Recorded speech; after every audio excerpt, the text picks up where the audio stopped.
Bonjour, vous êtes gros et vous aimez ça. En tout cas, ça vous dérange pas plus que ça. Mais eux, ils ne trouvent pas ça cool, vos boissons pleines de gras. Mais alors que faire, diront vos heures supplémentaires. Bienvenue dans Temps Perdu. Il y a des jours comme ça où c'est pas évident. Oui, en effet, comment voulez-vous parler de jeux vidéo et avoir encore la conscience tranquille? Bah oui, tout le monde le sait. Les loisirs vidéoludiques, ce n'est que violence, fornication et autres grossièretés en tout genre. Moi, ça me débecte. J'en peux plus. Regardez par exemple. Luftrausers. C'est des avions qui se tirent dessus. C'est la guerre. Et qu'est-ce qu'il y a de drôle dans la guerre, je vous prie? Moi, quand j'étais petit, je jouais à des choses beaucoup plus saines. Aux gendarmes et aux voleurs, aux cow-boys indiens. Non, la guerre, c'est le mal. Et c'est pas drôle, et un point, c'est tout. Et c'est pas parce que dans la guerre, on tue des gens. Ou des indiens, d'ailleurs. Non, il faut renier la guerre sous toutes ses formes dans les jeux vidéo. Parce que bon, les extraterrestres dans Parasite Strike, c'est pas leur faute, ils nous bouffent. C'est juste que nous sommes leur nourriture. Un peu comme si nous, on débarquait sur une planète habitée par des haricots verts et des steaks tartares. Bon bah forcément, ça serait l'apocalypse pour eux.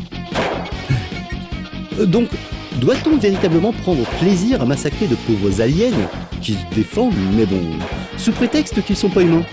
Et sous prétexte que piloter un super avion qui déchire sa race trop customisable et trop bien à prendre en main dans une aventure super longue, il faudrait se taire et accepter encore et toujours l'inacceptable? Non monsieur, je le dis bien haut, le jeu c'est mal. Et que parce qu'il y a des trésors, je vais rentrer dans la grotte comme ça, tranquille, pépère, et je zigouille tranquillement des souris, des chauves-souris et des vaches bleues. Non! Il faut rétablir la morale dans les jeux, et ce n'est pas cette petite soubrette là qui me fera changer d'avis en me vendant des trucs. Et que même que si c'est long et que je gagne des niveaux et que c'est cool les RPG à l'ancienne, rien ne me fera changer d'avis. Et puis quoi, c'est n'importe quoi les jeux vidéo. On endosse le rôle de tout et n'importe quoi. Ça veut plus rien dire. Tenez, dans Skinny de Thomas Brush, non seulement on voudrait me faire croire que je suis papa, alors que non, hein, et qu'en plus je serais une sorte de robot boîte de conserve. Non, monsieur, les boîtes de conserve, ça n'a pas deux bras et deux jambes. Et ça ne se balade pas dans des univers merveilleux, super beaux pendant des heures, en sautant de plateforme en plateforme avec une très bonne jouabilité, non. Et puis c'est n'importe quoi. Christopher Gregorio, lui, il nous propose carrément de sortir de la crise et de sauver les entreprises en allant chercher des trésors au fin fond d'un château, même pas hanté. Et qu'en plus, chaque tableau nous demanderait de réfléchir un peu pour réussir à atteindre la salle suivante. Non, c'est n'importe quoi, je vous dis.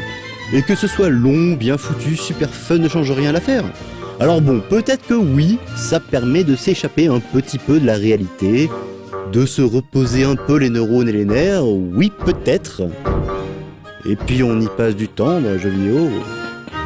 Et finalement, c'est peut-être aussi ça le plus important, car finalement, il faudrait quand même voir à ne surtout pas oublier que, pour gagner plus, jouer plus.